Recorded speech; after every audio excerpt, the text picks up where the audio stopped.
Hello everyone, welcome back to the channel. Today we're taking a look at three of my 12-inch G.I. Joe figures, and I want to show you like how I've customized each of these. These were figures that were issued by the G.I. Joe Collectors Club. This is the Comrade of Action, the Man of Asia, and the Man of Evil. But I don't have any of the accessory sets that were originally assigned to these figures.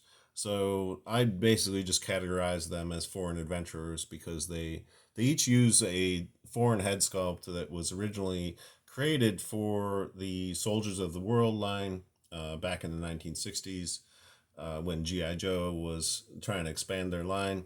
They created a foreign head sculpt and an Asian head sculpt, which they used for some of their soldiers that were not U.S. Army, basically. So, the Collectors Club basically created flocked versions of those and labeled them as adventurers.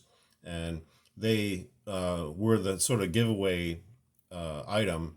You know, if you were a member of the club, you automatically got one of these figures. So I didn't buy the accessory sets that went with these, but I've accessorized them in my own way and, created custom G.I. Joes out of that. So we'll start here. This is this particular figure has sort of a salt and pepper kind of like flocked hair, and the uniform on this one is a 40th anniversary uniform, a Marine, and I dyed that using a RIT tan dye. So it was originally green, and now it's sort of like a brown camouflage. And the shoulder holster is from one of the Walmart Adventures, and also the boots. So the dog tag is from Cotswold Collectibles. And I like the way that figure turned out. I think it looks pretty cool. Then in the middle here we have the Man of Asia, who's wearing a outfit that was also created by the G.I. Joe Collectors Club. This one was labeled Karate, and you can identify it as a Collectors Club issue because of the 35 years of adventure dog tag that pretty much earmarks it as something that was issued by the club. There were other accessories that came with this, and the only thing I've added to this is the shoulder holster, which also came from one of the Walmart Adventurers. And then last but not least over here, we have the Man of Evil, and his body is actually completely hybridized. I used the upper half of a 21st Century Toys figure, and then the lower half of Power Team. And I can show you the added articulation. You can see he can bend his elbow all the way up, and in terms of knee articulation, also double jointed there. So this was kind of a cool project to sort of create this sort of hybrid body, and he stands roughly correct in terms of like he doesn't really look out of place.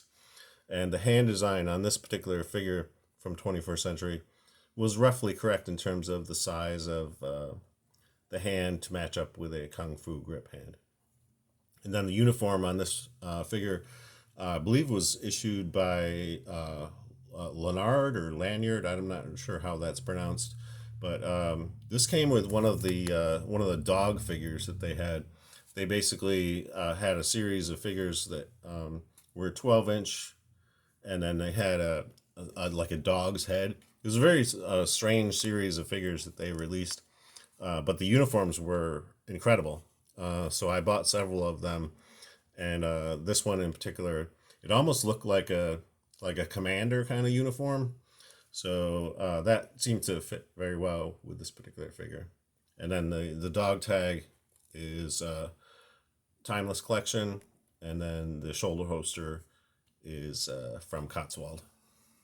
That's pretty much all I have for you today. If you enjoyed this video, please give it a thumbs up. And if you'd like to see more videos where I talk about my 12-inch G.I. Joes, think about subscribing to the channel because I will be covering more of this in the future. Until the next video, I hope you're having a great day, and thanks for watching.